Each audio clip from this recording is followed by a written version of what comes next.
Hello बच्चों, हिंदी विद्या मंदिर में आपका स्वागत है। आज हम एनसीईआरटी की 10वीं कक्षा के संचयन पुस्तक से टोपी शुक्ला का पाठ पढ़ेंगे। तो चलिए शुरू करते हैं।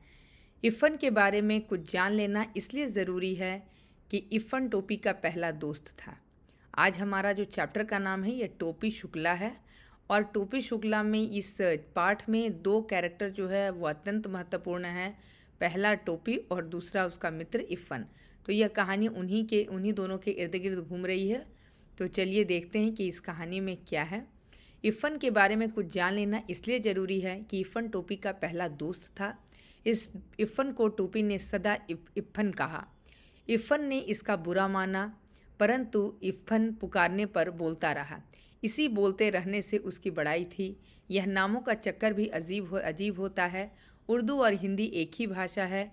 हिंदवी के दो नाम हैं, परंतु आप खुद देख लीजिए नाम बदल जाने में कैसे कैसे घपले हो रहे हैं। और लेखक ने बड़े ही रोचक तरीके से यहाँ कथा को शुरू किया है कि इफ़न जो है उसके फ में नुक्ता लगा हुआ है, लेकिन टोपी जो है उसे बोलने में उसका उच्चारण जो है वह नहीं उस तरीके से कर पा रहा और उसे इफ़न कहता है।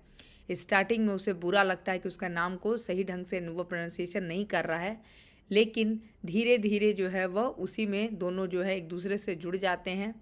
और लेखक बोल रहे हैं कि नाम का भी अजीब चक्कर है।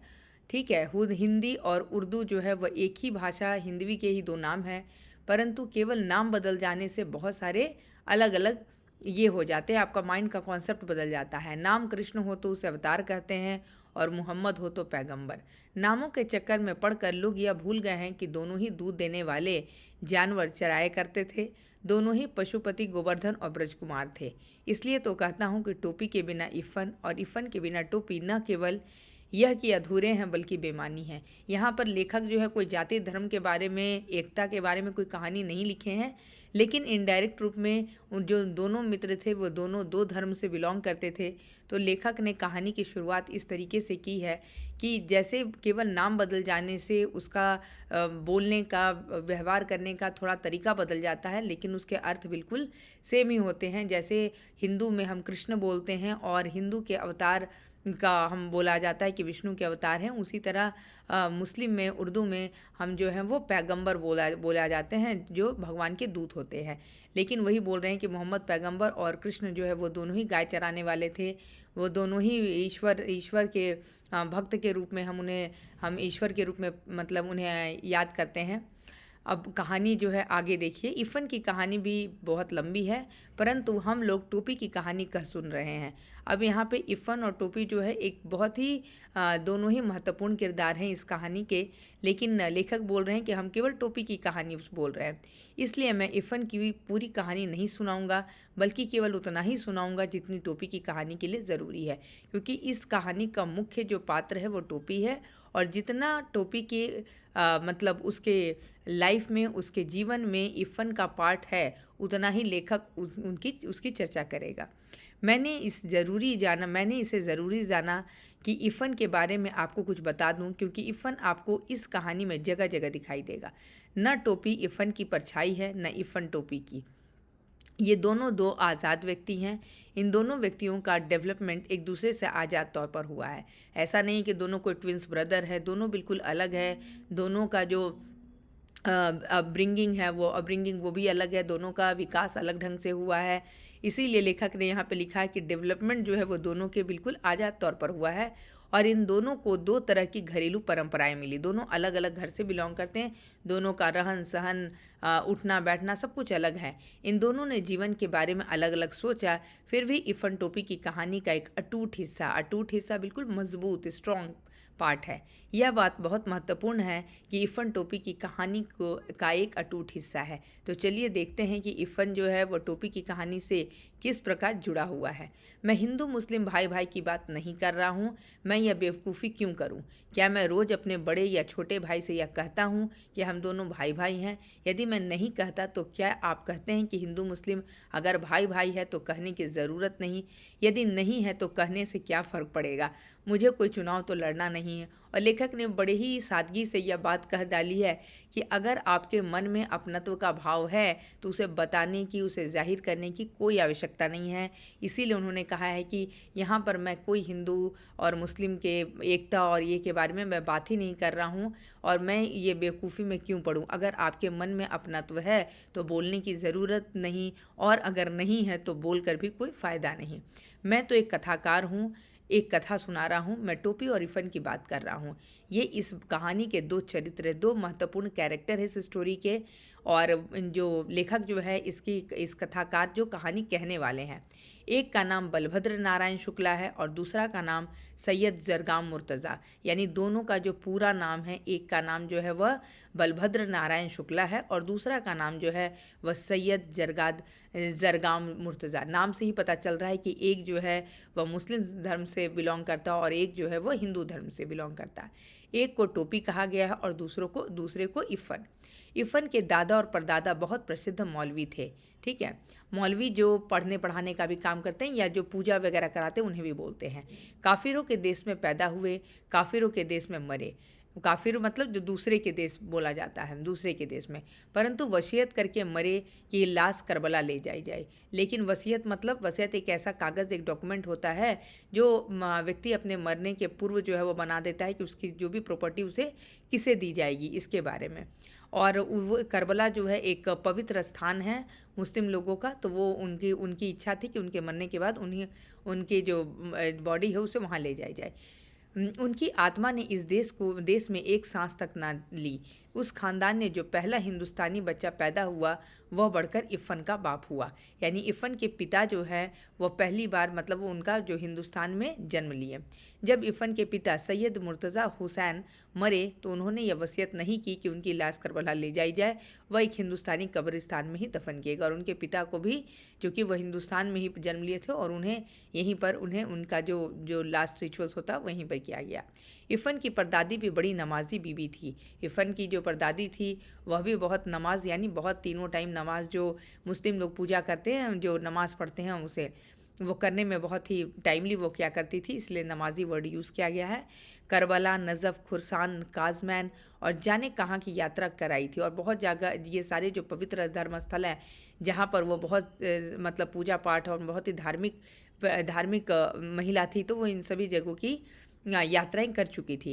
परंतु जब कोई घर से जाने लगता तो वह दरवाजे पे पानी का एक घड़ा ज़रूर रखवाती और मांस का सदका भी ज़रूर उठवाती।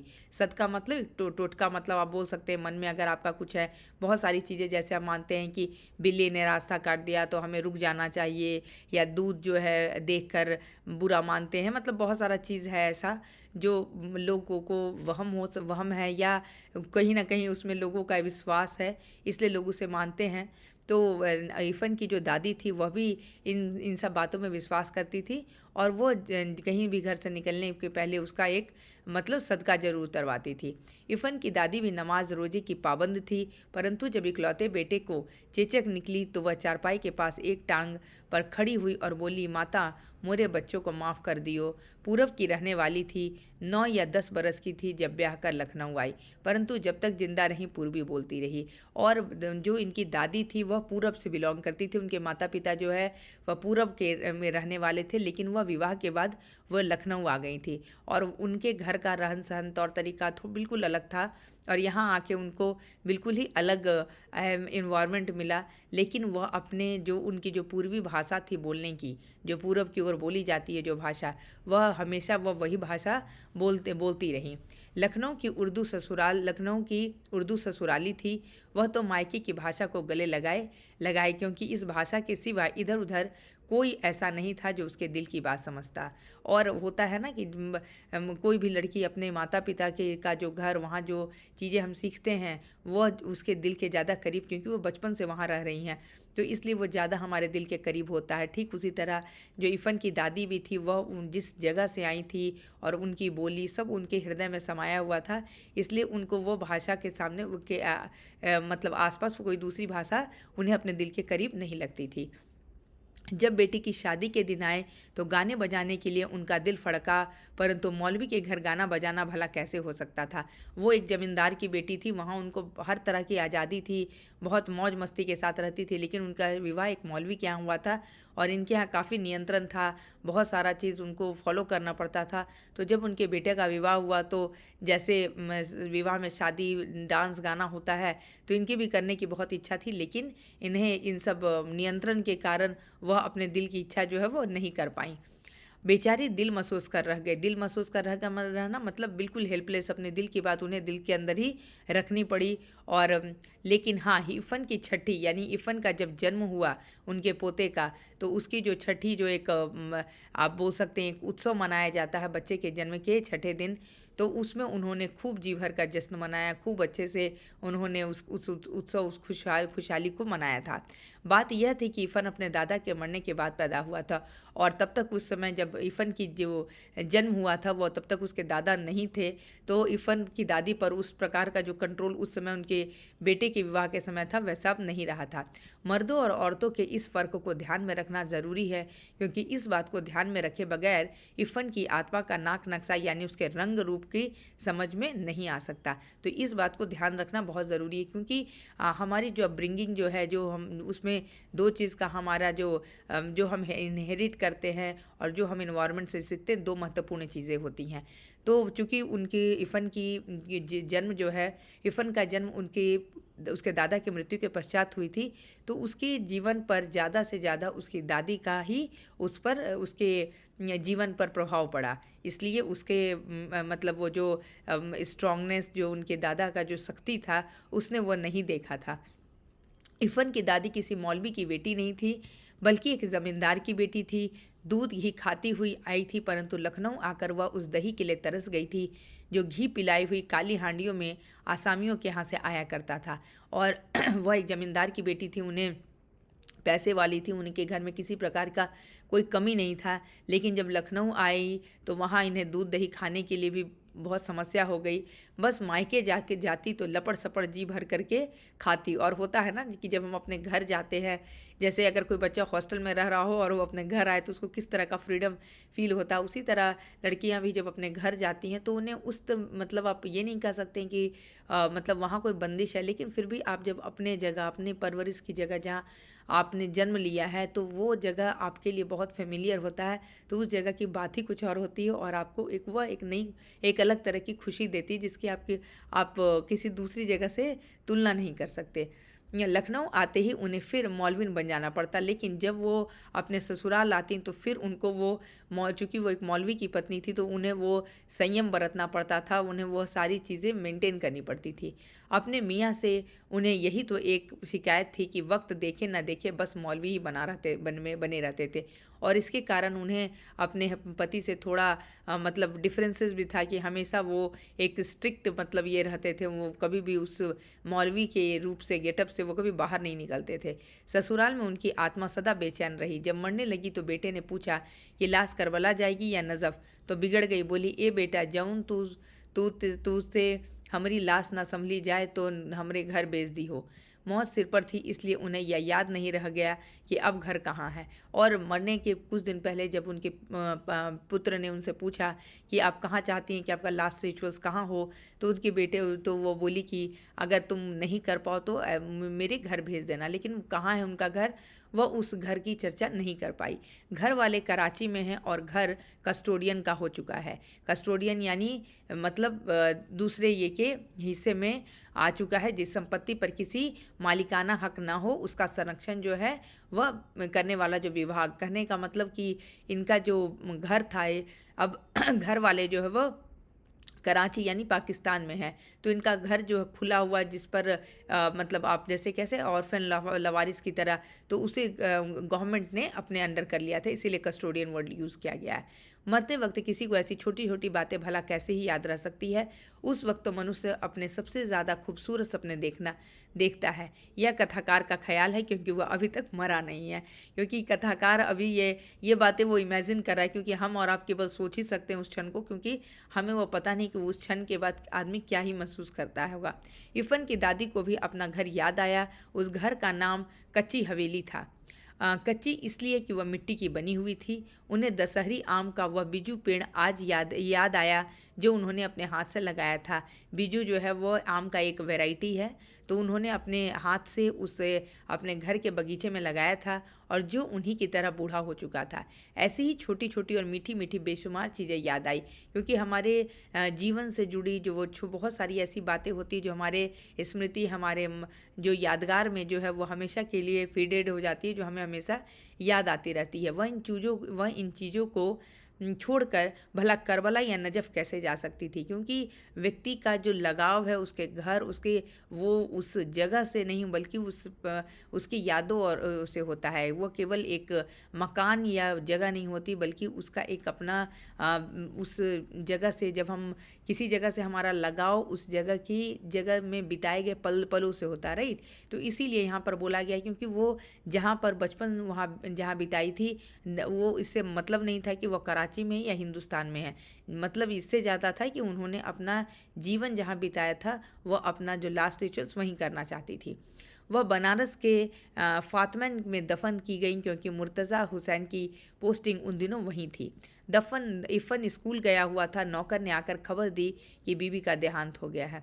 इफ़न की दादी बीबी कही जाती थी, उनके इफ़न की दादी को बीबी करके ही संबोधित किया जाता था। उस समय इफ़न स्कूल गया था और तभी ऐसा पता चला। इफ़न जब चौथे में पढ़ता था और टोपी उसकी मुलाकात हो चुकी थी, यानी ग्रेड 4 में इफ़न और टोपी की मुलाकात हुई थी।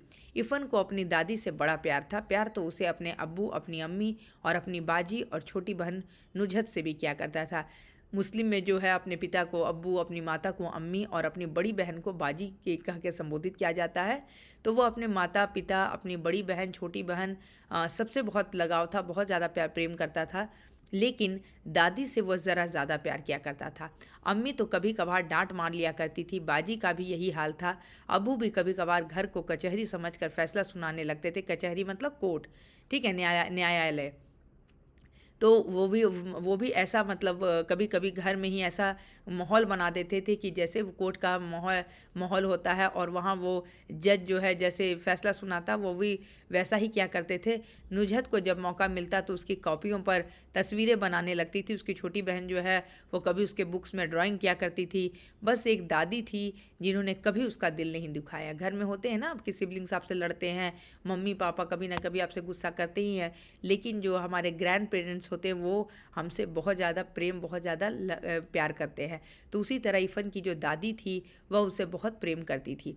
वह रात को भी उसे बहराम डाकू, अनार परी, बारह बुर्ज, अमीर हमज़ा, गुलबा कली, हातिम ताई, पंचफुल्ला, रानी की कहानियाँ सुनाया करती थी। These are the stories. सोता है संसार, जागता है पाक परवदिगार। पाक मतलब प्योर, शुद्ध, ठीक है। आँखों को देखी नहीं कहती, कानों की सुनी कहती हूँ। एक मुल्क है, एक बादशाह रहा, और वो एक स्टोरी सुनाती हैं कि मैंने ऐसे कभी देखा नहीं था पर ऐसा सुना है, और then blah blah blah whatever the story she was telling to his grandson. दादी की भाषा पर वह कभी नहीं मुस्कुराया। उसे तो अच्छी भली लगती थी, परंतु अभी अब्बू नहीं बोलने देते थे, और दादी हमेशा पूर्वी बोलती थी, प्रॉपर वो उर्दू नहीं बोलती थी, जो इफ़न को भी उनकी भाषा बहुत अच्छी लगती थी। लेकिन उनके पिता जो है उन्हें उसकी शक्ति थी कि वह मतलब यह भाषा को नहीं बोले। जब वह दादी से इसकी शिकायत करता तो वह हंस पड़ती। अमोरा का है बेटा, अनपढ़ गंवारन की बोली, तू काहे के बोले लगी हो, तू अपन अब्बा के ही बोली बोली। ओके, बात ख़त्म हो जाती और कहानी शुरू हो जाती। और जब भी एक बच्चा जो है इस बात की उसे समझ में नहीं आता कि क्यों उसके पिता जो है इस बोली को बोलने से मना कर रहे हैं, तो अपनी दादी से इस बात को पूछता, और दादी उसे हंस कर बोलती कि मैं तो अब बूढ़ी हो चुकी हूँ, मैं अनपढ़ हूँ, मुझे उतनी बुद्धि नहीं है, लेकिन तुम तो समझदार हो, इसलिए मेरी बात छोड़ो, तुम अपने वॉटेवर तुम्हारे पिता बोलते हैं तुम उनकी ही बात सुनो। तब वो बादशाह के किहिस की तुरंत एक ठो हिरन मार लिया वा। मतलब वो स्टोरी का एक लाइन बोल रही है। यही बोली टोपी के दिल में उतर गई थी। इफ़न की दादी उसे अपनी माँ की पार्टी की दिखाई दी। अपनी दादी से तो उसे नफ़रत थी, नफ़रत। और वहीं दूसरी तरफ टोपी की भी दादी थी, लेकिन टोपी की दादी इफ़न की दादी की तरह बहुत स्नेह और कोमल हृदय वाली नहीं थी। वह बहुत ही कट्टर, बहुत सख्त स्वभाव की थी, जिसके कारण टोपी जो है अपनी दादी को पसंद नहीं करता था, और वहीं वह इफ़न की दादी को, जो उनकी पूर्वी भाषा वो बोलती थी, तो टोपी को उनसे बड़ा ही लगाव था और वो उसे अपनी दादी की तरह समझता था और उन्हें महसूस करता था उन्हें। और कैसी भाषा बोलती थी इफ़न की अब्बू और उसकी भाषा एक थी। उसे ऐसा लगता था कि इफ़न की दादी जो है और उसकी जो भाषा है वह बिल्कुल एक तरह की है। वह जब इफ़न के घर जाता तो उसकी दादी ही के पास बैठने की कोशिश करता, और व्हेनेवर ही गोज़ देयर उसको लगता था कि उसकी दादी के पास बैठे, क्योंकि उसकी दादी ही उससे बहुत प्यार करती थी। इफ़न की अम्मी और बाजी से वह बातचीत करने की कभी कोशिश ही ना करता। वे दोनों अलबत्ता उसकी बोली पर हंसने के लिए उसे छेड़ती, परंतु जब बात बढ़ने लगती तो दादी बीच बचाव करवा देती। और हमेशा जब भी वह उसके घर जाता तो उसकी जो बहनें हैं और जो है वो हमेशा उसको पोक करते रहती थी, उसको जानकर उकसाती रहती थी, ताकि वो उसके मुंह से वो बोली सुने और वह उसका मजाक उड़ाती थी। तब दादी जो है आकर एक उन्हें एक बड़ी होने के नाते दादी जो है उसका बीच बचाव करती थी कि नहीं नहीं, इसको छोड़ दो, ये बच्चा है, इसके साथ ऐसे मजाक मत करो। ते काहे को जाते उन सबन के पास, मुंह पिटावे को झाड़ू मारे, चल इधर आ, वह डांट कर कहती, परंतु हर शब्द शक्कर का खिलौना बन जाता और इतना प्यार से, इतना मीठा होकर वह बोलती कि जैसे हर डांट जो है वो ऐसा हो जाता है कि it's become a toy of sugar. और अमावट बन जाता। अमावट मतलब आम का जो है, आम को सुखाकर जो है उसको एक जब मिठाई बनाई जाती है जिसे अमावट बोलते हैं। और तिलवा मतलब तिल के लड्डू या तिल से बनाए हुए व्यंजन।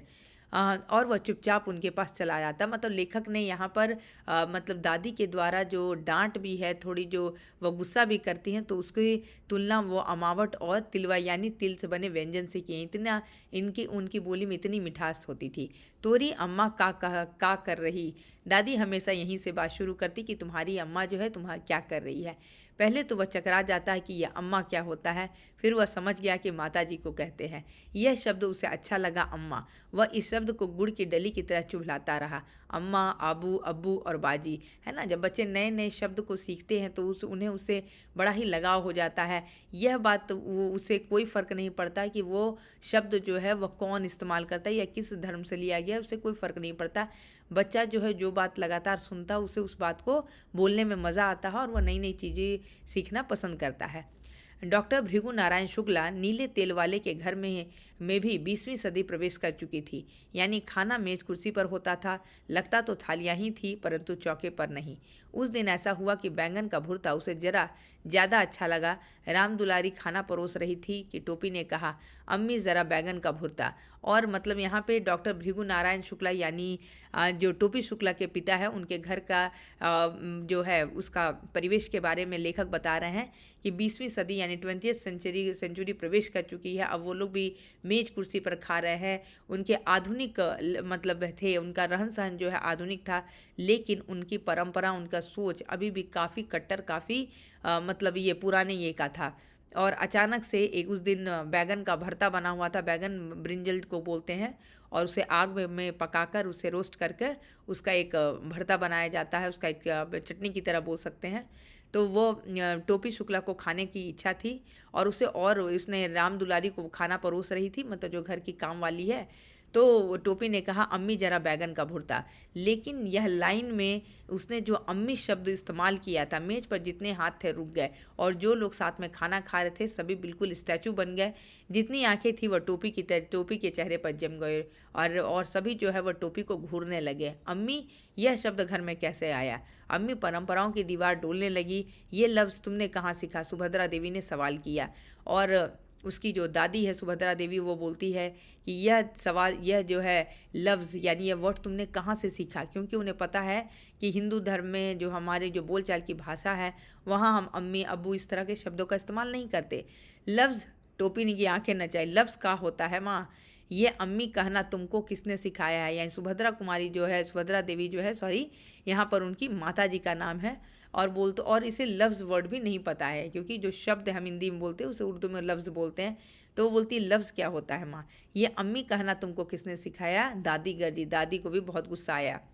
हे हे ई हम इफ़न से सीखा है, उसका पूरा नाम क्या है? ई हम ना जानते। ठीक है। और वो बोलते हैं कि वो अपने बहुत ही प्रेम से बोलता है कि यह शब्द जो है मैं अपने मित्र इफ़न से सीखा, और जब उसका पूरा नाम वो पूछती हैं तो वो बोलता है कि मैं नहीं जानता, मैं केवल इफ़न ही जानता है।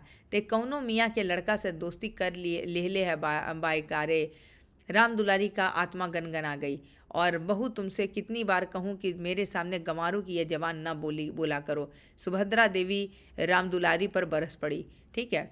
और बोलती है राम दुलारी के, और ते कौनो मियाँ के लड़का से दोस्ती कर लिए बाए रे। और वो इस तरह का जब बोलती कि लगता है कि लगता है कि कोई मुस्लिम लड़के से दोस्ती कर ली है। और जब ऐसी इस तरह के बोल चाल जब सुनती है उसकी, तो बोलती है तुमसे कितनी बार कहा है कि मेरे सामने इस तरह गवार गवार मतलब इलिटरेट की तरह बात मत किया करो। सुभद्रा देवी राम दुलारी पर बरस पड़ी। लड़ाई का मोर्चा बदल गया। दूसरी लड़ाई के दिन थे, इसलिए जब डॉक्टर भृगु नारायण नीले तेल वाले को यह पता चला कि टोपी ने कलेक्टर साहब के लड़के से दोस्ती गांठ ली है, तो वो अपना गुस्सा पी गए और तीसरे ही दिन कपड़े और शक्कर के परमिट ले आए। क्योंकि यहाँ पर क्या बताने का कोशिश कर रहा है कि यहाँ एक तरफ दोनों दो धर्म के थे, लेकिन जो इफ़न के पिता थे वो कलेक्टर थे, ऊंचे पद पर थे।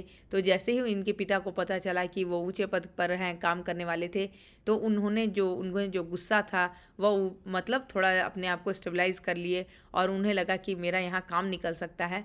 तो वहाँ पे उन्हें कपड़े और शक्कर का जो परमिट होता है, जो मतलब किसी चीज़ काम को करने के लिए, जो आगे बढ़ने के लिए जो परमिशन लेना पड़ता है, वो उन्हें आसानी से मिल गया। परंतु उस दिन टोपी की बड़ी दुर्गति बनी। दुर्गति मतलब बहुत ही उसकी बुरा हाल बन गया। सुभद्रा देवी तो उसी वक्त खाने की मेज़ से उठ गई, और राम दुलारी ने टोपी को फिर बहुत मारा, ठीक है। सुभद्रा देवी जो है बहुत गुस्सा हो गई, और उसके बाद राम दुलारी जो है उसकी बहुत पिटाई की। ते फिर जइबे ओकरा घर, हाँ अरे तोहरा हाँ के लुकारा आगे माटी मिलो, ओके। और राम दुलारी मारते मारते थक गई, परंतु टोपी ने यह नहीं कहा कि वह इफ़न के घर नहीं जाएगा। मुन्नी बाबू और भैरव उसकी कुटाई का तमाशा देखते रहे, और उसकी माँ जो है राम दुलारी वह उसे मारते जाती है, और सुभद्रा देवी जो है वो उसकी दादी है, वह गुस्सा होकर वहाँ से चली जाती हैं। और जो उसकी माता जी है उसकी बहुत पिटाई करती है, और बोलती कि आप आगे से जाओगे, और बोली कि अगर तुमने हाँ बोला तो मैं उस पर मतलब मिट्टी मिले, मतलब कहने का मतलब तुम्हारी बात का कोई वैल्यू नहीं है। लेकिन टोपी भी जो है वो बहुत ही सख्त मिजाज का था, उसने एक बार भी नहीं बोला कि वह नहीं जाएगा। और उसके जो बड़े भाई जो मुन्नी बाबू और भैरव जो थे उसके ब्रदर, वो उसकी कुटाई उसकी पिटाई का जो है उसको एंजॉय कर रहे थे। हम एक दिन एको रहीम कबाबची की दुकान पर कबाबों खाते देखा रहा, मुन्नी बाबू ने टुकड़ा लगाया।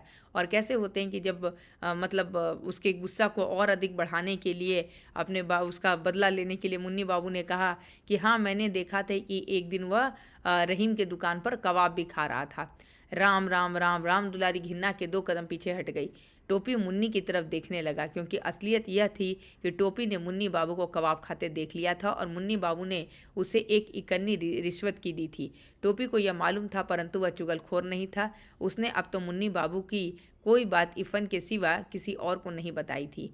तो एक्चुअली यह काम किसने किया था? खुद मुन्नी बाबू ने किया था, लेकिन वह अपना जो गलती का जो है वह इसके सिर पर डाल देता है कि मैंने उसे देखा था ये कबाब खाते हुए, क्योंकि उसे पता था कि घर में अगर पता चलेगा कि मांस मछली खाया जाता है खाता है तो वो बहुत ही नाराज़ होती।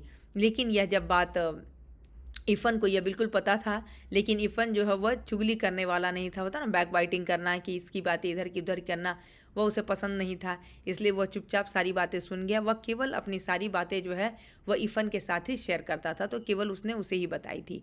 तू हमें कबाब खाते देख रही हो? ना देख रहा ओह दिन, मुन्नी बाबू ने कहा। और बोला कि अच्छा उस दिन तुमने मुझे कबाब खाते हुए देखा था? तो मुन्नी बाबू बोले हाँ हाँ, ना देखा नहीं देखे थे, ऐसा करके मुन्नी बाबू बोल रहे हैं। तो तुमने उस दिन क्यों नहीं बताया? सुभद्रा देवी ने सवाल किया। सुभद्रा देवी बोली तो तुम फिर उस दिन क्यों नहीं बोले? ये झूठा है दादी, टोपी ने कहा। बोला यह झूठ बोल रहा है।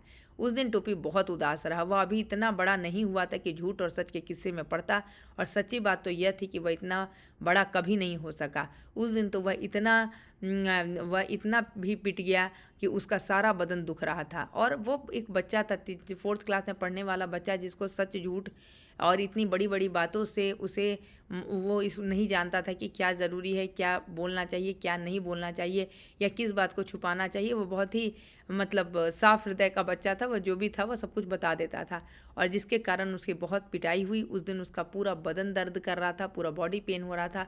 वह बस लगातार एक ही बात सोचता रहा कि अगर एक दिन के वास्ते वह मुन्नी बाबू से बड़ा हो जाता तो समझ लेता उनसे, और उसे ऐसा लगता कि अगर एक दिन के लिए भी वह अपने भाई से उसे बड़ा होने का मौका मिलता तब वह उसे देखता। क्योंकि यहाँ पर भी आप देख सकते हैं, मतलब जो बड़ों का जो इज्जत और मान किया जाता है, ये इससे मतलब नहीं है कि भले ही उसका भाई जो है उसके साथ गलत कर रहा है, गलत व्यवहार कर रहा है, इसके बावजूद भी जो है जो टोपी शुक्ला जो है वो अपने भाई का मान करते हुए कहता है कि अगर मैं बड़ा होता तब मैं उन्हें समझ लेता। परंतु मुन्नी बाबू से बड़ा हो जाना तो उसके बस में था ही नहीं, ऐसा कुछ पॉसिबल नहीं, क्योंकि जो बड़ा जन्म लिया है, आप जितने ही बड़े हो जाओ वो आपसे उतना ही बड़ा हो जाएगा। वह मुन्नी बाबू से छोटा पैदा हुआ था तो वो उससे हमेशा छोटा ही रहा। दूसरे दिन वह जब स्कूल में इफ़न से मिला तो उसने उसे सारी बातें बता दी, क्योंकि वही उसका एकमात्र राजदार था, एक दोस्त था जिससे वो अपनी सारी बातें शेयर करता था। दोनों ज्योग्राफिया का घंटा छोड़कर सरक गए। ज्योग्राफिया मतलब ज्योग्राफी के पीरियड, जो भूगोल शास्त्र जिसको बोलते हैं, उसकी पढ़ाई चल रही थी और उसी बीच वो बाहर निकल गए क्लास से। पंचम की दुकान से इफ़न ने केले खरीदे। बात यह है कि टोपी फल के अलावा और किसी चीज़ को हाथ नहीं लगाता था, तो वहाँ पर से इफ़न ने केला खरीदा और टोपी जो है केवल फ्रूट्स ही खाता था बाहर। ऐसा ना हो सकता है कि हम लोग दादी बदल ले, टोपी ने कहा ऐसा नहीं हो सकता है कि हम लोग दादी ही एक्सचेंज कर ले। तोहरी दादी हमरे घर आ जाए और हमरी दादी हमरी तोहरे घर चली जाए। हमरी दादी तो बोलिए तू ही लगन को बोली थी और बोल रही कि तुम्हारी दादी जो है वो हमारे ही जैसे बोलती भी है, तो हम लोग क्यों ना दादी एक्सचेंज कर ले। ओके, यह नहीं हो सकता, इफ़न ने कहा। अब्बू यह बात नहीं मानेंगे। और उन बच्चों का जो बालपन है, जो बच्चों की बातें हैं, आप यहाँ देख सकते हैं। उन्हें उस बात पर भी वो लोग दोनों डिस्कस कर रहे हैं, क्योंकि उन्हें यह नहीं पता कि यह पॉसिबल ही नहीं है। लेकिन इफ़न उसको यह नहीं बोल रहा है कि पॉसिबल नहीं, वह यह बोल रहा है कि अब्बू यह बात नहीं मानेंगे और मुझे कहानी कौन सुनाएगा। तुम्हारी दादी को 12 बुर्ज की कहानी आती है। बोली कि अगर हम दादी एक्सचेंज कर लेंगे तो मेरी दादी तो मुझे रोज़ रात में स्टोरी सुनाती है, तो क्या तुम्हारी दादी स्टोरी को आज सुनाएगी? तू हमें एक ठो ददिया ना दे सकते हो? टोपी ने खुद अपने दिल के टूटने की आवाज़ सुनी। जो मेरी दादी है वह मेरे अब्बू की अम्मी भी तो है, इफ़न ने कहा। बोली कि तुम्हें अपनी एक दादी तक नहीं दे सकती हो, किस बात का फ्रेंड हो, है ना। इस तरह से टोपी जो है वह थोड़ा उदास होकर इफ़न को बोलता है। इफ़न बोलता है कि मेरी दादी कोई सामान नहीं है, और वह केवल मेरी दादी नहीं, मेरे पिता की माँ भी है, मैं ऐसे कैसे दे दे। यह बात टोपी की समझ में आ गई। तुम्हारी दादी मेरी दादी की तरह बूढ़ी होंगी? तो बोली हाँ। तो फिक्र ना करो, इफ़न ने कहा। मेरी दादी कहती है बूढ़े लोग मर जाते हैं। ठीक है, तो इफ़न ने कहा कि मेरी दादी कहती है कि आफ्टर एक सर्टेन एज के बाद जो बूढ़े लोग जो है वो मर जाते हैं।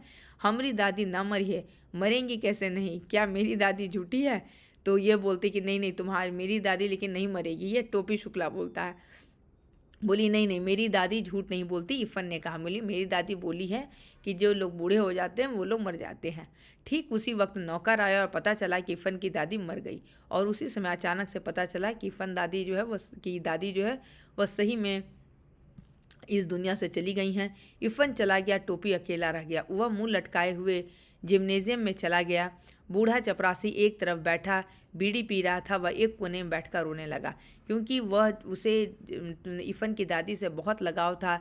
और जब वह उसे पता चला कि इफ़न की दादी अब इस दुनिया में नहीं है तो वह बहुत दुखी हो जाता है। शाम को वह इफ़न के घर गया तो वहाँ सन्नाटा था, बिल्कुल काम था, कोई नहीं था, बिल्कुल क्वाइटनेस था। घर भरा था, रोज़ जितने लोग हुआ करते थे उससे ज़्यादा थे। परंतु एक दादी के न होने से टोपी के लिए घर खाली हो चुका था, जबकि उसे दादी का नाम तक नहीं मालूम था। उसने दादी के 1000 कहने पर भी उनसे हाथ की कोई चीज़ नहीं खाई थी। प्रेम की इन बातों का पाबंद नहीं होता। और यहाँ पर लेखक बोल रहा है कि जब वही टोपी जिसे दादी का ना तो नाम मालूम था, ना तो वो उसने कभी दादी के बहुत बार इंसिस्ट करने पर कभी कुछ उस घर में खाया था, लेकिन फिर भी उस दादी से उसे इतना अथाह प्रेम था कि आज जब वह दादी के बिना उस घर में एंटर करता है तो वह घर उसे बहुत ही खाली खाली लगता है। और इससे पता चलता है कि प्रेम से बढ़कर आदमी का जो संबंध जो है उससे बड़ा कोई नहीं होता। टोपी और दादी में एक ऐसा ही संबंध हो चुका था।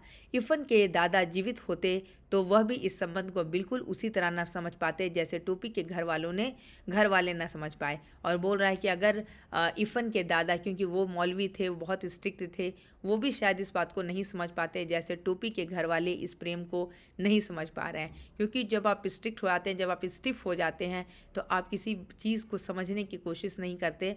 उसे किसी बहुत सारी बात जो है उसे दिल से समझना पड़ता है। हर चीज़ हम केवल कैलकुलेट और केवल माइंड से नहीं समझते। दोनों अलग अलग अधूरे थे, एक ने दूसरे को पूरा कर दिया था, दोनों प्यासे थे। कहने का मतलब कि जहाँ इफ़न की दादी जो है वह लखनऊ, वहाँ मतलब पूरब से वह लखनऊ आ गई थी और वहाँ उन्हें बिल्कुल अजीब लगता था, क्योंकि उनकी बोली जो है वह पूर्वी थी, उनका रहन सहन बहुत ही अलग था। और यहाँ आके वो मौलविन बन गई थी, तो उन्हें भी एक चारों तरफ से एक बंधन की तरह फील होता था। लेकिन जब वह टोपी से मिली और टोपी को भी बिल्कुल अपने जैसा बात करने वाला, अपनी बातों को कहने वाला मिला, तो दोनों को ऐसा लगा कि एक दूसरे की कमी पूरी हो गई है। दोनों अपने घरों में अजनबी और भरे घरों में अकेले थे। दोनों ही अपने ही घर में एक अजनबी की तरह थे और दोनों एक दूसरे से मिलकर जो है एक दूसरे के अकेलापन को मिटा दिया था। दोनों ने एक दूसरे के अकेलापन, जो लोनलीनेस है, उसको ख़त्म कर दिया था। एक 72 बरस की और दूसरा 8 साल का। और आप उम्र देख सकते हैं, एक 72 ईयर्स की दादी थी और एक जो बच्चा है वो मात्र 8 साल का है। तोरी दादी की जगह हमारी दादी मर गई होती तो ठीक भया होता। टोपी ने इफ़न को पुरसा दिया। ओके, और बोल रहा है उसको संतावना देते, उसको कंसोल करते हुए बोलता है कि अच्छा होता है कि मेरी दादी मर जाती, क्योंकि टोपी को अपनी दादी से कोई लगाव नहीं है और वह भी बहुत बच्चा है, तो वो उसके मन में गुस्सा है, क्योंकि उसकी दादी हमेशा उस पर गुस्सा करते रहती है। तो उसे यह भी नहीं पता कि इस तरह की बातें नहीं बोलनी चाहिए। इफ़न ने कोई जवाब नहीं दिया, उसे इस बात का जवाब आता ही नहीं था। दोनों दोस्त चुपचाप रोने लगे। टोपी ने 10 अक्टूबर सन 45 को कसम खाई कि अब वह किसी ऐसे लड़के से दोस्ती नहीं करेगा जिसका बाप ऐसी नौकरी करता हो जिसमें बदली होती रहती है। बदली मतलब ट्रांसफ़र। और अब जो नेक्स्ट सीन क्या है कि अब जो है वो टोपी जो है वह जो अब इफ़न से अलग हो रहा है। ये सन 45 की बात है, 10 अक्टूबर 1945, जब जो है टोपी के पिता की जो है ट्रांसफ़र हो गया और अपने पिता के साथ, अपने परिवार के साथ इफ़न को भी जाना पड़ा। अब टोपी बिल्कुल ही अकेला हो गया था और उस दिन उसने अपने आप से प्रॉमिस किया था कि अब वो ऐसे कोई भी बच्चे से फ्रेंडशिप नहीं करेगा जिसके फादर जो है वो ट्रांसफ़रेबल जॉब में हो। 10 अक्टूबर सन 45 को यूं तो कोई महत्व नहीं, परंतु टोपी के आत्म इतिहास में इस तारीख का बहुत महत्व है। एक सामान्य व्यक्ति किसी दूसरे व्यक्ति के लिए इस दिन का कोई महत्व नहीं है, लेकिन टोपी के लिए इस दिन का बहुत ही महत्व था, क्योंकि इसी तारीख को इफ़न के पिता बदलीपुर मुरादाबाद चले गए और बदली करके वो ट्रांसफ़र होकर मुरादाबाद चले गए। इफ़न की दादी के मरने के थोड़ी ही दिनों बाद यह तबादला हुआ था। मतलब एक तरफ तो उसकी दादी चली गई और दूसरी तरफ उसका जो अभिन्न मित्र जो था, जिससे वो अपनी सारी बातें शेयर करता था इफ़न से, वह भी चला गया। इसलिए टोपी और अकेला हो गया, क्योंकि दूसरे कलेक्टर ठाकुर हरिनाम सिंह के 3 लड़कों में से कोई उसका दोस्त न बन पाया। और जब उसी जगह, उसी क्वार्टर में जब दूसरे कलेक्टर आए, जिनका 3 बेटा था, 3 पुत्र थे, लेकिन उन लोगों का रहन सहन, उन लोग का जो नेचर था वो बिल्कुल अलग था, तो वह कभी भी टोपी से घुल मिल नहीं पाए। वहाँ जो है डब्बू बहुत छोटा था, बीलू बहुत बड़ा और गुड्डू था तो बराबर का, परंतु केवल अंग्रेज़ी बोलता था। और यह बात भी थी कि इन दोनों को इसका एहसास था कि वे कलेक्टर के बेटे हैं। जहाँ इफ़न को इस बात का बिल्कुल भी इल्म नहीं था, वो इस बात का बिल्कुल भी रौब नहीं दिखाता था कि वो एक कलेक्टर का बेटा है। वो बहुत ही टोपी के साथ बहुत ही प्रेम, बहुत मिलनसार स्वभाव के साथ रहता था। वहीं ये जो तीनों लड़के थे, जो नया कलेक्टर उस जगह पे आया था, उन बच्चों को इस बात का एहसास था और वो इस बात का रौब भी दिखाते थे। किसी ने टोपी को मुँह नहीं लगाया। मुँह नहीं लगाना मतलब उन्हें लगता था कि टोपी जो हो वो नीचे तबके का, उससे हमें बात करना हमारे स्टेटस के खिलाफ है, इसलिए वो बात नहीं करते थे। माली और चपरासी टोपी को पहचानते थे, क्योंकि माली और चपरासी तो वहाँ के परमानेंट काम करने वाले थे। वो तो पहले जो कलेक्टर थे उनके यहाँ भी वही काम करते थे, इसलिए वह बंगले में चला गया। बिल्लू, गुड्डू और डब्बू उस समय क्रिकेट खेल रहे थे और उनके बच्चे जो है वो अपने लॉन में क्रिकेट खेल रहे थे। डब्बू ने हिट किया और गेंद सीधी टोपी के मुंह पर आई। उसने घबरा कर हाथ उठाया, गेंद उसके हाथों में आ गई। House that? Head Mali umpire था, उसने उंगली उठा दी। वह बेचारा केवल वह समझ सका कि जब हाउस दैट का शोर हो तो उसे उंगली उठा देना चाहिए। Who are you? डब्बू ने सवाल किया। बलभद्र नारायण, टोपी ने जवाब दिया। हु इज़ योर फादर, यह सवाल गुड्डू ने किया। मतलब आपस में जो बच्चे हैं खेल रहे थे, अचानक से वह वहाँ पर आ गया और जो जो है बॉलिंग कर रहा था उसका भाई, जिसके कारण उसके नाक पर चोट लग गई और अचानक से घुसने के कारण डब्बू ने उससे उसके घर पर आने पर उससे सवाल पूछा कि तुम कौन हो। तब टोपी ने अपना पूरा परिचय दिया कि मेरा नाम बलभद्र नारायण है। तो उसके पिता के बारे में पूछा कि तुम्हारे पिता कौन हैं। यहाँ पर आप पिक्चर में भी देख सकते कि कैसे बच्चे जो है वो बल्लेबाजी कर रहे हैं और गेंद से खेल रहे हैं। भृगु नारायण, बीलू ने अंपायर को आवाज़ दी, ये भृगु नारायण कौन है? एनी ऑफ आवर चपरासीज? बोली, नहीं साहब, अंपायर ने कहा, शहर के मशहूर दागतर हैं। दागतर यानी doctor. You mean doctor? Dabbu ने सवाल किया। यस यस, हेड माली को इतनी अंग्रेजी आ गई थी। But it looks like so clumsy, Billu ने कहा। टोपी अकड़ गया। तनी जमनिया संभाल के बोले, एक लपड़ में नाचे लगी हो। और जो टोपी था वह बल्कि अपने ही अंदाज में अपनी भाषा में वो बोलता है कि उसे भी समझ में आ गया कि वह कुछ गलत बोल रहा है उसके पिता के बारे में या उसके बारे में। तो बोला कि हम तुम्हें एक थप्पड़ देंगे, एक स्लैप देंगे तो तुम डांस करने लगोगे। परंतु हेड माली बीच में आ गया और डब्बू ने अपने अल्सेशियन को शुष्कार दिया और उसके पास एक अल्सेशियन डॉगी था। तब तक वो उसे बुला लिया, है ना, कुत्ते को किसी के पीछे लगाने के लिए उसे निकाली जाने वाली आवाज़ जैसे शू शू करके, कि उसे उस पर गुस्सा आ गया था क्योंकि उसने उस तरह से रिएक्ट किया था। पेट में 7 सुइयां भूखी तो टोपी के होश ठिकाने आ गए और कुत्ता ने जो है वह टोपी को काट लिया। और हमें पता है कि कुत्ते के काटने पर पेट में इंजेक्शन लेना पड़ता है, तो इसी तरह उसे भी इंजेक्शन लेना पड़ा। फिर उसने कलेक्टर साहब के बंगले का रुख नहीं किया और इतना बड़ा जो उसको जो पनिशमेंट मिल चुका था उस घर से कि अब वो वहाँ वापस जाने के लिए सोच भी नहीं सकता था। परंतु प्रश्न के यह खड़ा हो गया कि फिर आखिर यह करे क्या। घर में ले देकर एक बूढ़ी नौकरानी सीता थी जो उसका दुख दर्द समझती थी। उसके घर में एक काम वाली थी जिसका नाम सीता था। वह उससे थोड़ा आत्मीयता का भाव रखती थी, तो वह उसी के पल्लू में चला गया। सीता की छाया में जाने के बाद उसकी आत्मा भी छोटी हो गई। सीता के घर के सभी छोटे बड़े डांट लिया करते थे। टोपी को भी घर के सभी छोटे बड़े डांट लिया करते थे। इसलिए दोनों एक दूसरे से प्यार करने लगे। जैसे घर की काम वाली थी सीता, सभी लोग उसको गुस्सा करते थे, तो टोपी को भी अपनापन जैसा उसके साथ फील होता था कि मेरा भी कंडीशन इस घर में वैसा ही है। दादा दादी हो या पिताजी हो या बहनें हो, सब उसे गुस्सा करती थी। ठीक उसी तरह जो सीता जो काम वाली थी उसका भी सेम ही कंडीशन था, तो वो एक दूसरे को अपना समझने लगे। टेक मत किया करो बाबू। एक रात जब मुन्नी बाबू और भैरव का दाज करने पर वह बहुत पिटा, तो सीता ने उसे अपनी कोठरी में ले जाकर समझाना शुरू किया। एक दिन क्या हुआ कि मतलब बराबरी करने का, जब मुन्नी बाबू और भैरव के साथ बराबरी करने का जब बात हुआ तो उसकी भी बहुत पिटाई हुई और तब जाकर उसे अपने कमरे में ले जाकर सीता ने उसे समझाई। बात यह हुई कि जाड़े के दिन थे। एक्चुअली बात क्या हुआ था, इंसिडेंट क्या हुआ था कि इट वाज अ विंटर का टाइम था, ठीक है। और टोपी को मुन्नी बाबू का कोट मिला। टोपी को जो है मुन्नी बाबू से बड़े थे, कैसे होते बड़े भाई बहन के हम कपड़े जो हैं वो इस्तेमाल करते हैं। कोट बिल्कुल नया था। मुन्नी बाबू को पसंद नहीं आया था, फिर भी बना तो था उन्हीं के लिए और नया कोट था, बट मुन्नी बाबू को वो कोट पसंद नहीं था, तो उसने टोपी को दे दिया था। तो लेकिन टोपी जो है उसे लगा कि क्यों मैं अपने उनका उतारा हुआ मैं पहनूं, क्यों मैं सेकंड हैंड लूं, ठीक है। टोपी ने वह कोट उसी वक्त दूसरी नौकरानी केतकी के बेटे को दे दिया और टोपी ने बोला कि मैं यह नहीं पहनूंगा और एक दूसरी जो मेड थी उसके बच्चे को दे दिया। वह खुश हो गया। नौकरानी के बच्चे को दे दी जाने वाली चीज़ वापस तो ले ली नहीं जा सकती थी, इसलिए यह तय हुआ कि टोपी जाड़ा खाए। अब घर वाले ने उसको पनिश किया कि अब तुमने अपना कोट जो है काम वाले के बच्चे को दे दिया, अब उससे तो वापस हम ले नहीं सकते हैं, तो अब तुम इसी तरह आराम करो ठंड में, अब हम तुम्हें कोई भी जैकेट प्रोवाइड नहीं करेंगे, हम जाड़ा ओड़ा ना खाएंगे, भात खाएंगे, टोपी ने कहा। और टोपी बिल्कुल बच्चा था, उसके बात में वो इतनी बड़ी बड़ी बातें समझता ही नहीं था। जैसे उसको बोले अब वो टोपी जाड़ा खाएगा, तो टोपी बोल रहा है कि मैं जाड़ा क्यों खाऊंगा, मैं भात खाऊंगा, क्योंकि उसे पता है कि टोपी जाड़ा जो है वो खाने की चीज़ नहीं है। उसे यह पता ही नहीं कि वो उसे सरकास्टिक वे में कहा जा रहा है। तुम जूते खाओगे, सुभद्रा देवी बोली। आपको इहो ना मालूम कि जूता खाया ना जाता है, पहना जाता है। दादी से बदतमीजी करते हो, मुन्नी बाबू ने बिगड़ कर कहा। तो का हम इनका पूजा करें, फिर क्या था। दादी ने आसमान सिर पर उठा लिया और राम दुलारी ने उसे पीटना शुरू कर दिया। यह कहीं से जो टोपी जो है वह कहीं से गलत नहीं रहता था, लेकिन वह बच्चा जो है हमेशा इसी बात के लिए पिटाई खा जाता था क्योंकि वह सच बोलता था। उसे समझ में नहीं आता था कि आज के समय में यह किस बात को किस तरह से लिया जाता है, और लोग जो है जो बड़े लोग जो होते हैं जो किस तरह से दांव पेंच लगाकर बातें किया करते हैं। यह सब बातों से अनभिज्ञ जो टोपी था वह बहुत ही कोमल हृदय का बच्चा था, और बच्चों में बिल्कुल निस्वार्थ भाव से उसे यह नहीं पता कि तुम जूते खाना या जाड़ा खाना ये सब जो है वह एक सरकास्टिक गुस्से में बोला जा रहा है।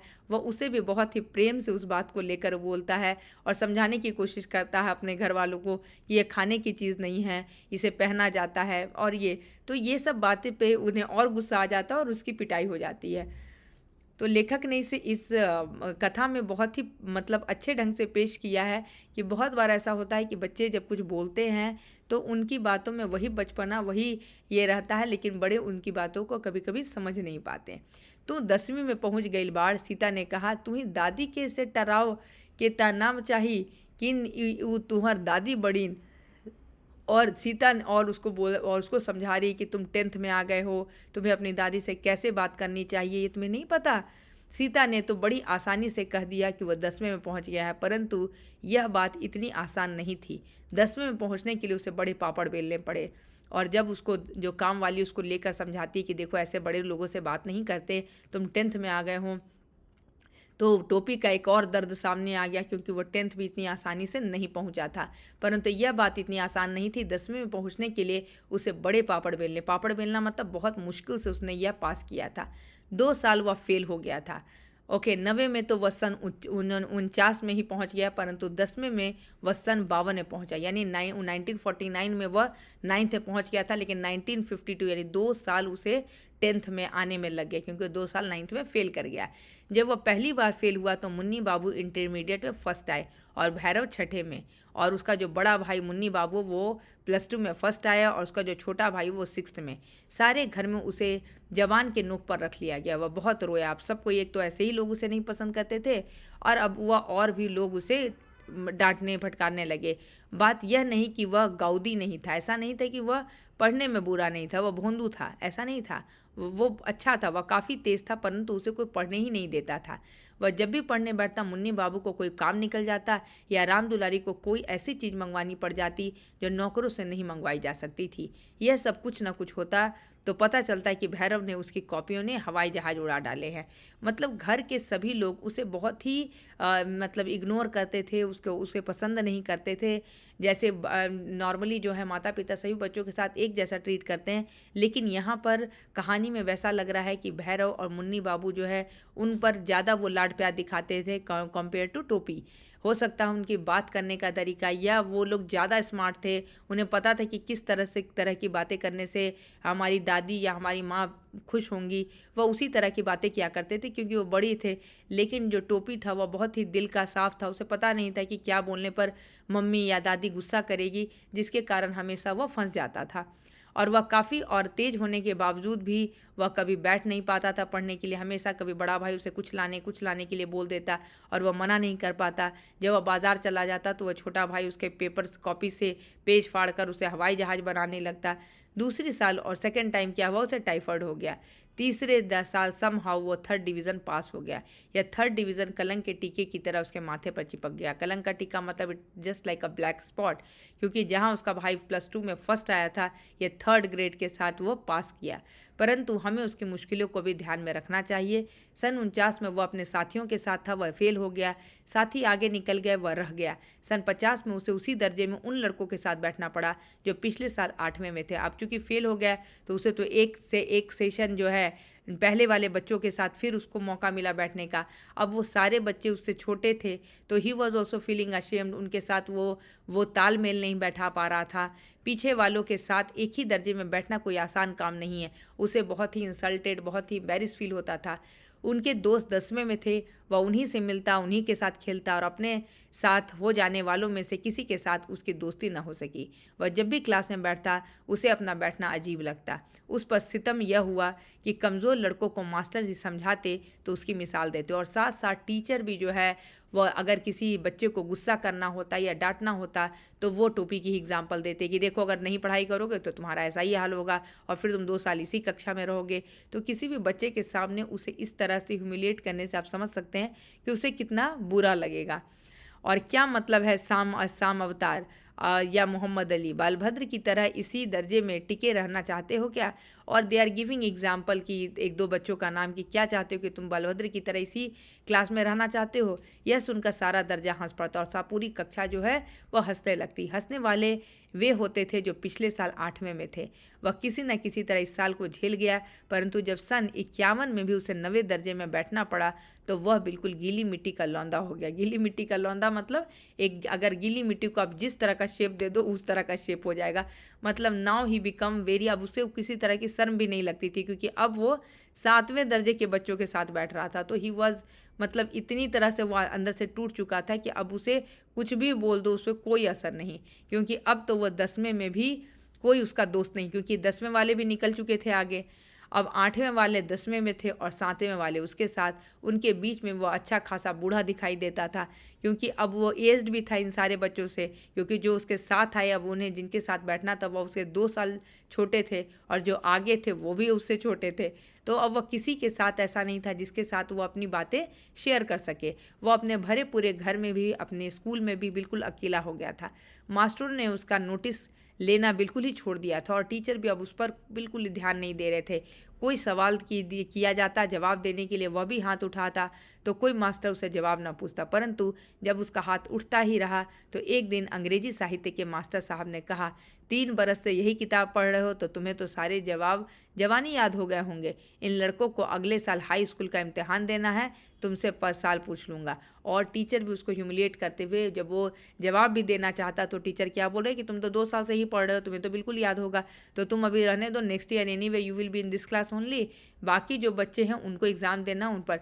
तो आप इस पर शिक्षा जगत पर भी जो शिक्षा का क्षेत्र है लेखक ने उस पर भी काफ़ी व्यंग्यात्मक रूप से इस जो है करारा व्यंग किया है कि किस तरह से शिक्षक या वहाँ का माहौल जो है किसी भी बच्चे को डिप्रेशन में डालने के लिए बहुत महत्वपूर्ण भूमिका निभा सकते हैं। क्योंकि अगर यहाँ पर देख रहे हैं कि किस प्रकार बच्चे या वहाँ के जो शिक्षकगण जो है किस तरह से उसके साथ व्यवहार कर रहे हैं, बल्कि उन्हें इस समय उसके साथ बहुत ही संवेदना के साथ बात करना चाहिए था, उसकी बात को जानने का प्रयास करना चाहिए था कि क्या कारण है कि वह 2 साल से लगातार फेल हो रहा है, उसका पारिवारिक जीवन या उसे निजी तौर पर उसे जानने का प्रयास करने चाहिए था और उसे हेल्प करने के बदले हेल्प करना चाहिए था। लेकिन यहाँ हेल्प करने के बदले सभी उसको जो है ह्यूमिलिएट कर रहे हैं, उसको नीचा दिखा रहे हैं, जिसके कारण उसे अंदर तक वह बहुत टूट चुका है और उसे समझ में नहीं आ रहा है कि किससे अपनी बातें शेयर करे। घर पर भी सब कोई उसके साथ बिल्कुल अलग तरह से पेश आता है। फिर उसी दिन अब्दुल वहीद ने रिसेस में वह तीर मारा कि टोपी बिल्कुल बिलबिला उठा। लाल तेल वाले डॉक्टर सरफुद्दीन का बेटा था। उसने कहा, बलभद्र अब तो हम लोगन में का घुसता है, एथट वाला से दोस्ती कर, हम लोग तो निकल जाएंगे, बाकी तू ही तो उन्हीं सबन के साथ रहेंगे। और एक दिन जो है एक बच्चा जो है वह उसको बोलता है, एक और जो है सरफुद्दीन का एक बेटा है जो वो बोलता है उसे कि देखो तुमको जो है हम लोग के साथ क्यों आकर मिल रहे हो, तुमको तो अभी नेक्स्ट क्लास यहीं रहना है, ठीक है। और वह बोलता है मतलब इस बात को सुनकर वह बाकी जो है बहुत ही दुखी हो जाता है।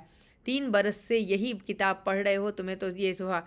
टोपी इतना शर्माया कि उसके काले रंग में भी लाली पड़ गई। वह जब तमाम बच्चे खिलखिलाकर हंस पड़े तो वह बिल्कुल मर गया।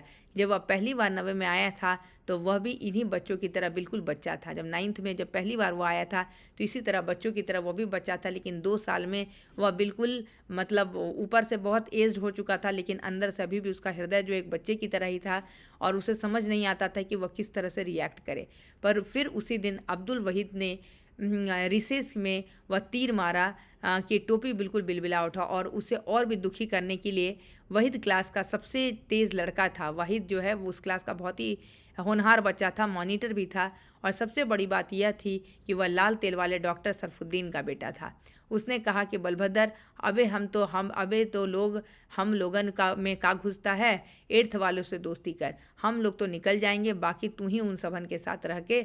यह बात टोपी के दिल के आर पार हो गया और उसने कसम खाई कि टाइफाइड हो या टाइफाइड का बाप, उसे पास होना ही है। यह बात उसके दिल में बिल्कुल चुभ गई कि वह फिर से उसे फेल करने का मतलब उसको ब्लेसिंग दे रहा है और उसको सबको मतलब इस बात का कंफर्म हो गया है कि अब वह फिर फेल कर जाएगा। परंतु बीच में चुनाव आ गया और अब इलेक्शन आ गया। डॉक्टर भृगु नारायण नीले तेल वाले खड़े हो गए। अब जिस घर में कोई चुनाव के लिए खड़ा हो गया है उसमें कोई पढ़ लिख कैसे सकता, मतलब अब घर में क्या है, चुनाव इलेक्शन का माहौल चल रहा है। अब वह तो जब डॉक्टर साहब को जमानत जब्त हो गई तब घर में जरा सन्नाटा हुआ और टोपी ने देखा कि इम्तिहान सिर पर खड़ा है। वह पढ़ाई में जुट गया, परंतु ऐसे वातावरण में क्या कोई पढ़ सकता है, इसलिए उसका पास ही हो जाना बहुत था। उसके पिता जो है वह चुनाव के लिए खड़े हो गए थे, लेकिन किसी तरह उनका जो है जमानत जो है वो जब्त हो गया, ठीक है, और जिसके कारण उनके इलेक्शन पर रोक लग गई। तो इसी बहाने कम से कम टोपी को पढ़ने का मौका मिल गया, लेकिन घर का माहौल भी बहुत टेंशन भरा था, तो इस माहौल में पढ़ना उसके लिए भी बहुत चैलेंजिंग था। बट सम हाउ वह किसी तरह पास हो गया, जो कि बहुत बड़ी बात थी। परंतु ऐसे वातावरण में क्या ही कोई पढ़ सकता है, इसलिए उसका पास हो जाना बहुत था। वह दादी बोली, भगवान नजरे बद से बचाए, रफ्तार अच्छी है, तीसरे बरस तीसरे दर्जे में पास हो गया। और दादी ने भी उसकी चुटकी लेते हुए उसके मजाक करते हुए जो बोला कि देखो थर्ड टाइम जो है वह भी तीसरी बार भी थर्ड ग्रेड से पास हो गया। तो इस तरह से कहानी जो है यहाँ पे समाप्त हो गई। किस तरह से यहाँ पे टोपी का जो मतलब उसका जो पूरे ये के बारे में, जीवन के बारे में लेखक ने किस प्रकार से व्यक्त किया है कि जब वह इफ़न के साथ था, एक दोस्त के साथ था, तो वह बिल्कुल अकेला फील नहीं करता था। घर में भले ही उसे लोग पसंद नहीं करते थे, लेकिन वो अपनी सारी बातें उससे शेयर करता था।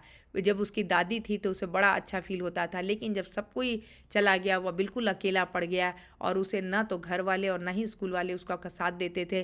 तो वैसी स्थिति में बच्चे जो है वो डिप्रेशन का शिकार हो जाते हैं और हमें लगता है कि वो बच्चे में कोई प्रॉब्लम है, लेकिन इस बात को जानने की ज़रूरत है कि बच्चे में क्या प्रॉब्लम है। उससे मिलकर, उससे काउंसलिंग करके उसे देखने की ज़रूरत है कि बच्चे में क्या प्रॉब्लम है। क्योंकि यहाँ पर भी टोपी जो है वह ना तो पढ़ने में कमज़ोर था, लेकिन उसके साथ जो माहौल उसका ऐसा बन चुका था कि लोग उसे हमेशा इग्नोर करते थे, पसंद नहीं करते थे।